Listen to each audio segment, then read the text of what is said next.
नमस्कार, मैं हूँ आलिया इलियासी और डीडी किसान की खास पेशकश आदर्श ग्राम में आप सभी दर्शकों का स्वागत है। दोस्तों, जैसा कि आप जानते हैं, हमारे कार्यक्रम आदर्श ग्राम के तहत हम आपको उन गाँव में लेकर चलते हैं जिन्होंने सांसद आदर्श ग्राम योजना की बदौलत अपनी पहचान एक आदर्श ग्राम के रूप में बनाई है। इन गाँव में जिंदगी मुस्कुरा रही है, लोगों के चेहरों पर कामयाबी का सुकून बुलंद भारत की तस्वीर बयां करता है। सांसद आदर्श ग्राम योजना ने गांव के कायाकल्प की उम्मीद जगा दी है। कल तक हाशिए पर रहे ये गांव आज विकास के सफर पर निकल चुके हैं, लेकिन ज्यादातर गांव में हालात बहुत ज्यादा नहीं सुधरे हैं। हैरत की बात यह है कि इन गांव में बदलाव की बेचैनी नहीं दिख रही। मेहनत करने वालों को प्रकृति कभी निराश नहीं करती। किसान एक बीज जमीन में रोपता है और उस एक बीज से पूरी फसल लहलहा उठती है। किसान का घर अन्न धन से भर जाता है। प्रकृति किसान के खून पसीने को ब्याज समेत लौटाती है। इसीलिए यदि आप अपना भविष्य संवारना चाहते हैं, अपनी बिगड़ी बनाना चाहते हैं, तो मेहनत करने के अलावा कोई रास्ता नहीं है। जरा सोचिए तो, इंसानों ने मेहनत करके क्या क्या नहीं कर दिया। गुरूर में खड़े पहाड़ों को चीर के सड़कें तक बना डाली। हिंदुस्तान बदल रहा है। अगर आप इस बदलाव को महसूस करना चाहते हैं, बदलते हिंदुस्तान का गवाह बनना चाहते हैं, तो उन गांव की सैर पर निकलिए जो कामयाबी का एक नया महाकाव्य लिख रहे हैं, विकास की एक अनसुनी कहानी सुना रहे हैं। जी हाँ, ये गांव अब सैलानियों को आकर्षित कर रहे हैं। बड़ी संख्या में पर्यटक शून्य से शिखर तक का सफर तय करने वाले इन गांव को सुनने देखने पहुंच रहे हैं। महाराष्ट्र सरकार ने तो अपने यहाँ के आदर्श गांव को टूरिस्ट स्पॉट्स में शामिल कर लिया है। देश और दुनिया के कोने कोने से लोग इन गांवों में हुए चमत्कारी बदलावों को देखने पहुंच रहे हैं। दोस्तों, जिद से दुनिया बदल जाती है। जरा सोचिए ना, कभी हमारे पुरखे रात से डर जाते थे, रात के अंधेरे से कांप उठते थे, लेकिन रात के अंधेरे पर विजय पाने की उनकी जिद ने आज हमारी दुनिया ही बदल डाली। आज हम नाइट लाइफ सेलिब्रेट करते हैं। आपके पसंदीदा कार्यक्रम आदर्श ग्राम में बात करेंगे आज एक ऐसी ही जिद की। आदर्श ग्राम में हम अपने देश के अलग अलग प्रदेशों में बसे विकसित और खुशहाल गांव की यात्रा पर लिए चलते हैं। ये गांव भी कल तक दूसरे गांव की तरह ही थे। यहाँ जिंदगी मुश्किल थी, लेकिन आज इन गांव में तमाम सहूलियतें हैं। इन गांव की तस्वीर पूरी तरह बदल रही है। सांसद आदर्श ग्राम योजना का शुभारंभ 11 अक्टूबर 2014 को हुआ था। इसकी कल्पना प्रधानमंत्री श्री नरेंद्र मोदी जी के विजन और महात्मा गांधी जी के विचारों को साथ रखकर तैयार की गई है, और इसीलिए भी सांसद आदर्श ग्राम में नैतिकता के साथ आधुनिकता का पाठ भी पढ़ाया जा रहा है। इसमें बुनियादी ढांचे के साथ साथ समाज के सभी वर्गों की भागीदारी सुनिश्चित की गई है। सांसद आदर्श ग्राम योजना के तहत प्रत्येक सांसद एक ग्राम पंचायत को गोद लेता है और सामाजिक विकास को खास अहमियत देते हुए उसकी समग्र प्रगति की राह दिखाता है। इस बार आदर्श ग्राम में हम आपको ले चल रहे हैं उत्तर प्रदेश के रायबरेली में स्थित उंडवा। देश की दशा दिशा बदलने वाली इंदिरा गांधी का निर्वाचन क्षेत्र रायबरेली लखनऊ से 80 किलोमीटर दक्षिण पूर्व में आबाद है। कांग्रेस अध्यक्षा सोनिया गांधी ने 2 साल पहले रायबरेली के गांव उंडवा को गोद लिया। गांव से जोड़ने वाली मुख्य सड़क को देखकर ही इसके विकास का अंदाजा लग जाता है। सच, सभ्यता संस्कृति के विकास में सड़कों ने खासी भूमिका निभाई है। सोचिए ना, इंसानों ने जब सड़कों का निर्माण नहीं सीखा था, तब उसने नदियों के किनारे अपनी बस्तियां बसाई थीं, क्योंकि नदियां ही तब आवागमन का साधन हुआ करती थी। लेकिन जैसे जैसे सभ्यता का विकास हुआ, इंसानों ने अपनी मुश्किलों पर विजय प्राप्त करनी शुरू की। एक से एक सड़कें बनने लगीं। अगर ये कहा जाए कि सड़कों के बगैर किसी इलाके का विकास नहीं हो सकता, तो गलत नहीं होगा। उंडवा के लोग भी सड़कों की अहमियत जानते हैं, इसलिए उन्होंने सबसे पहले सड़कों का निर्माण कराया और आज भी सड़कों का निर्माण कार्य चल रहा है। कुछ पक्की रोडें बनी हैं, कुछ अभी कच्ची भी हैं, और हमारे ख्याल से तो विकास कार्य धीरे धीरे चल रहा है, अभी पूर्ण रूप से हुआ नहीं। जिस खेती किसानी को ज्यादातर लोग गंभीरता से नहीं लेते, जिसे घाटे का सौदा मानते हैं, आज उसी खेती से उंडवा के किसान बम्पर कमाई कर रहे हैं। अगर आपकी खेती आपको मनचाहा फायदा नहीं दे रही तो जमीन को दोष देने से काम नहीं चलेगा। खेती की नई तकनीकें, फसलों की नई प्रजाति को अपनाना होगा। हाथ पर हाथ धरकर बैठने से काम नहीं चलेगा। कृषि प्राधिकारी की सलाह लीजिए, हो सकता है उनकी सलाह से आपके खेत भी सोना उगलने लगे। किसी भी दूसरे गांव की तरह खेती बाड़ी उंडवा के लोगों का आधार है, लेकिन दूसरे गांव में जहां किसान अपनी गृहस्थी चलाने में ही हैरान परेशान रहते हैं, वहीं इस गांव के किसानों को अपनी खेती पर गर्व है। और क्यों ना हो, खेती से उनके घर में खुशहाली जो आती है। हमारे आदर्श ग्राम उंडवा के कई किसान उन्नत प्रजाति के केले की खेती से समृद्धि की फसल काट रहे हैं। नई प्रजाति के केले के पौधे छोटे और मजबूत होते हैं, जिससे आंधी तूफान में टूटकर इनके नष्ट होने की संभावना कम होती है। इन पौधों में लगे फल को देखकर किसान अपनी मेहनत भूल जाता है। छत टपकती है उसके कच्चे घर की, वो किसान फिर भी बारिश की दुआ मांगता है। सच, किसान की फसल उसकी औलाद की तरह होती है। पानी के अभाव में सूखते फसलों को देखकर किसान का कलीजा छलनी हो जाता है। तभी तो किसान मेघ बरसने के लिए तरह तरह के टोने टोटके करता है। शहर के लोग भले ही इन टोटकों के लिए किसानों की हंसी उड़ाएं, लेकिन जिसके खेत सूख रहे हों, फसलों के साथ जिसके सपने मुरझा रहे हों, उसके पास गलत और सही की समझ कहां होती है। उसे तो हर हाल में अपनी फसलों को पानी देना होता है, भले ही उसके लिए उसे उल्टे सीधे कर्मकांड ही क्यों न करने पड़े। लेकिन हमारे आदर्श ग्राम उंडवा के किसानों को अपनी फसलों की सिंचाई के लिए हैरान परेशान नहीं होना पड़ता। यहाँ हवा का रुख किसानों की तकदीर का फैसला नहीं करता। सरकारी नलकूप से समय पर फसलों को पानी मिलता है। एक तरफ जहां उंडवा के किसान खेती बाड़ी से भरपूर कमाई कर रहे हैं, वहीं गांव का ईंट भट्टा मजदूरों को 2 वक्त की रोटी की गारंटी देता है। आपके पसंदीदा प्रोग्राम आदर्श ग्राम में वक्त हो चला है एक छोटे से ब्रेक का। ब्रेक के बाद मिलेंगे तो जानेंगे उंडवा में शिक्षा व्यवस्था के बारे में। यहाँ संपन्नता तो है, लेकिन शिक्षा, पढ़ाई लिखाई की क्या हालत है उंडवा में। उंडवा के लोगों ने आदर्श ग्राम की टीम को बताया कि गांव के कई लोगों की संतानें महानगरों में पढ़ रही हैं, लेकिन इन अभिभावकों का मकसद अपनी औलादों को महानगरों में पढ़ा लिखा कर विदेशों में सेटल करना नहीं है।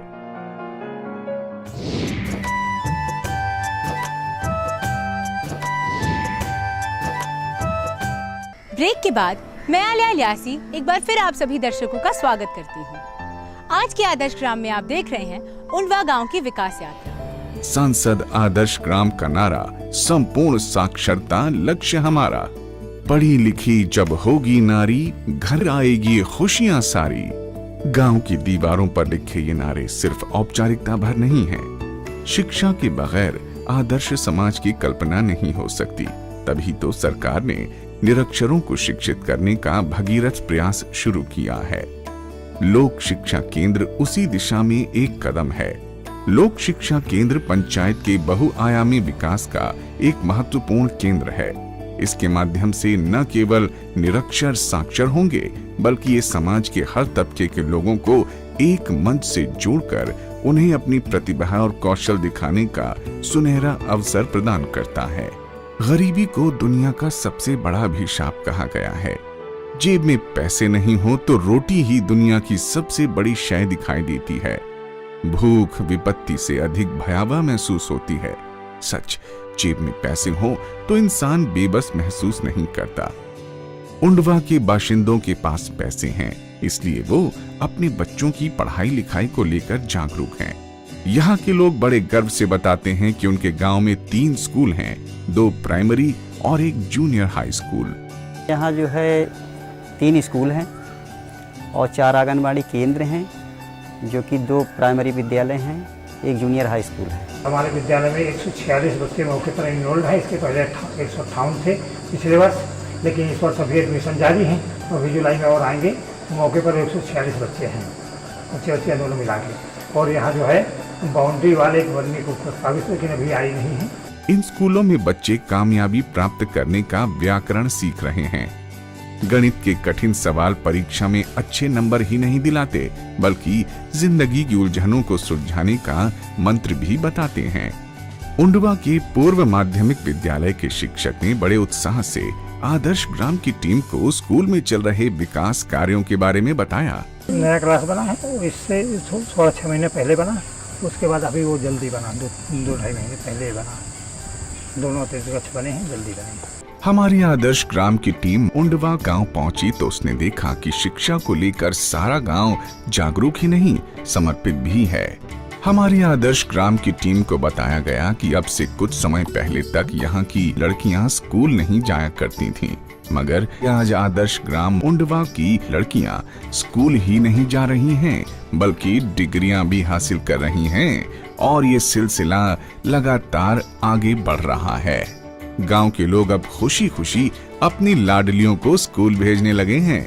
हमारे घर वाले लड़कियों को स्कूल जाने देते हैं, अच्छी पढ़ाई करवाते हैं, अच्छी सुविधा है, स्कूल का विकास भी अच्छी तरह से हो रहा है।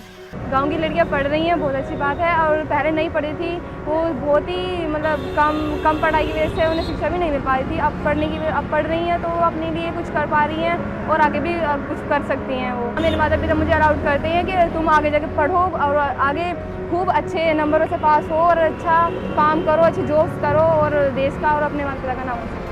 आजादी के 65 साल के बाद भी पानी, बिजली और सड़क ऐसे बुनियादी मसले हैं जो आज भी हर गांव को नसीब नहीं हो सके हैं। हमारी आदर्श ग्राम की टीम ने देखा कि उत्तर प्रदेश में बिजली की हालत उतनी अच्छी भले ही न हो, लेकिन आदर्श ग्राम उंडवा के ग्रामीणों ने बताया गांव में तकरीबन 12 से 13 घंटे तक बिजली की आपूर्ति रहती है।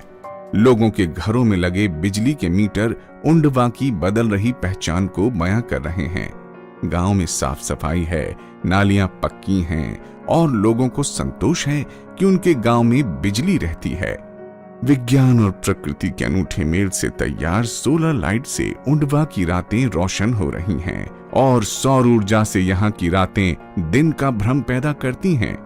दोस्तों, उंडवा गांव में किसानी की हालत तो आप देख ही चुके हैं। बहुत कम गांव में किसान ऐसी कमाई कर पाते होंगे जैसे उंडवा में कर रहे हैं। यहाँ के लोगों के घरों में लक्ष्मी दस्तक दे चुकी है। कहते हैं कि जहाँ देवी लक्ष्मी रहती हैं, वहाँ विद्या की देवी सरस्वती दस्तक नहीं देती। क्या हमारे उंडवा गांव में भी ऐसा ही है? उंडवा के लोगों ने आदर्श ग्राम की टीम को बताया कि गांव के कई लोगों की संतानें महानगरों में पढ़ रही हैं, लेकिन इन अभिभावकों का मकसद अपनी औलादों को महानगरों में पढ़ा लिखा कर विदेशों में सेटल करना नहीं है।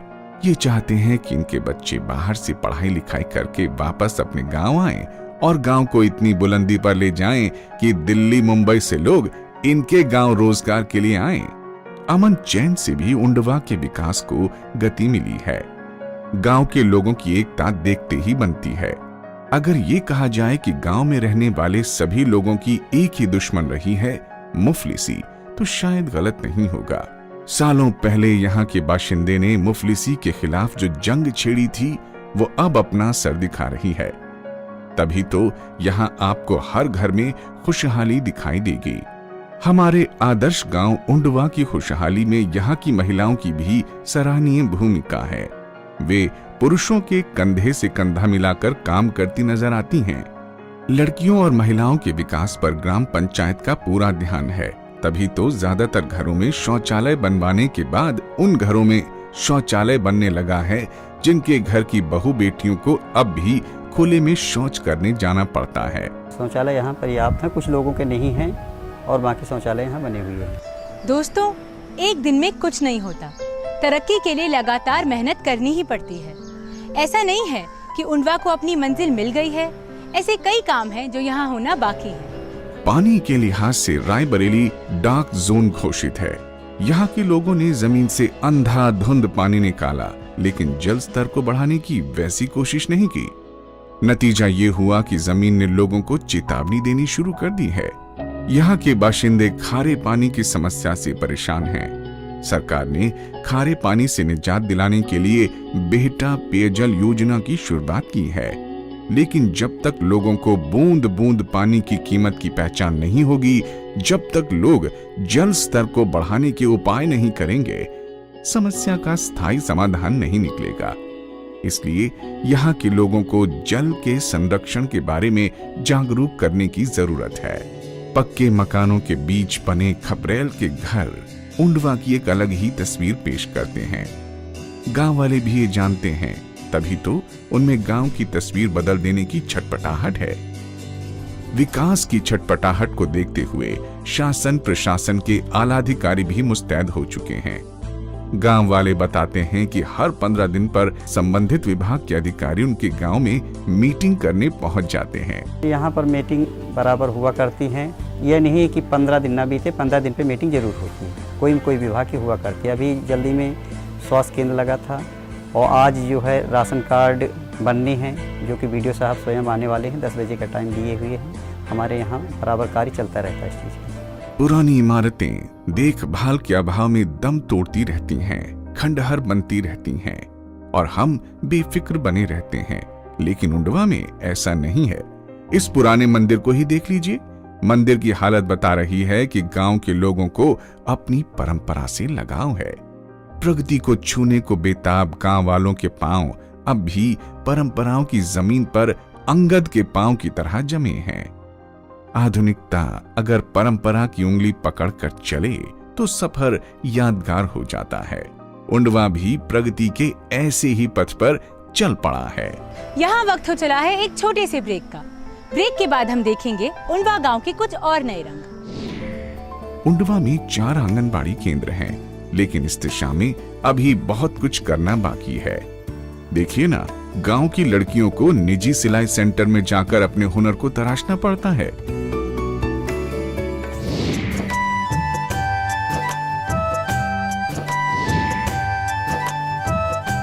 ब्रेक के बाद आप सभी दर्शकों का एक बार फिर से स्वागत है। आदर्श ग्राम में आज आप देख रहे हैं उंडवा गांव के बारे में। दोस्तों, बीमारी अच्छे अच्छों को तोड़ देती है। उचित मार्गदर्शन के अभाव में गांव के लोग सामान्य से सामान्य बीमारी से डर जाते हैं, लेकिन उंडवा गांव में ऐसा नहीं है। जानकारी नहीं होने से मामूली बीमारी में भी इंसान बुरी तरह घबरा जाता है। जिंदगी की आस में कई बार तो नीम हकीमों तक के चक्कर काटता दिख जाता है, लेकिन उंडवा में ऐसा नहीं है। यहाँ एक स्वास्थ्य केंद्र है जो लोगों की सेहत की दवा देता है, उन्हें बीमारियों से बचने के उपाय बतलाता है।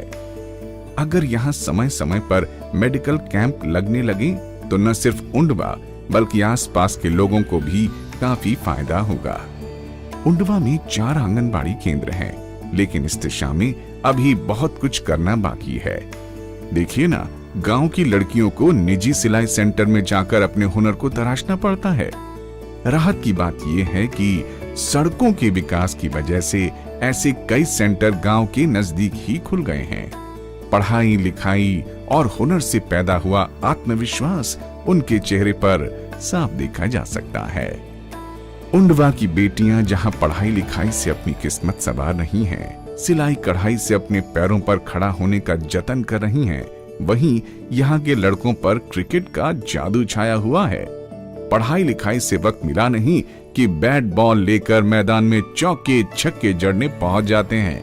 अगर इनके खेल को तराशने वाला कोई द्रोणाचार्य नहीं मिल जाए तो इस छोटे से गांव से कई क्रिकेट के अर्जुन निकलकर राष्ट्रीय और अंतर्राष्ट्रीय स्तर पर अपना और अपने गांव का नाम रोशन कर सकते हैं।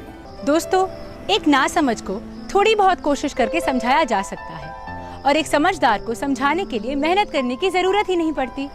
लेकिन अगर कोई इंसान सब कुछ जानते समझते हुए भी परिवर्तन की दिशा में कदम नहीं बढ़ाता तो यकीन मानिए उसकी किस्मत भी उसका साथ नहीं देती है। अगर उंडवा गांव के बाशिंदों के सपने पूरे हो रहे हैं तो वो इसलिए क्योंकि उन्होंने सही सोच के साथ सही दिशा में कदम बढ़ाए हैं। सांसद आदर्श ग्राम योजना से गांव की तस्वीर सुधर रही है। कई गांव में तो इतनी अच्छी सुविधाएं और सहूलियतें देखने को मिल रही हैं तो देखने वालों को यकीन ही नहीं होता कि वे किसी गांव में आए हैं, उस गांव में जिसे कल तक शहर हिकारत से देखता था। दोस्तों, आज के आदर्श ग्राम में आपने उंडवा गांव के विकास के बारे में देखा। अगर आप ये सोचते हैं कि किसी माननीय की मेहरबानी से ही गांव की किस्मत बदल सकती है तो ऐसा बिल्कुल नहीं है।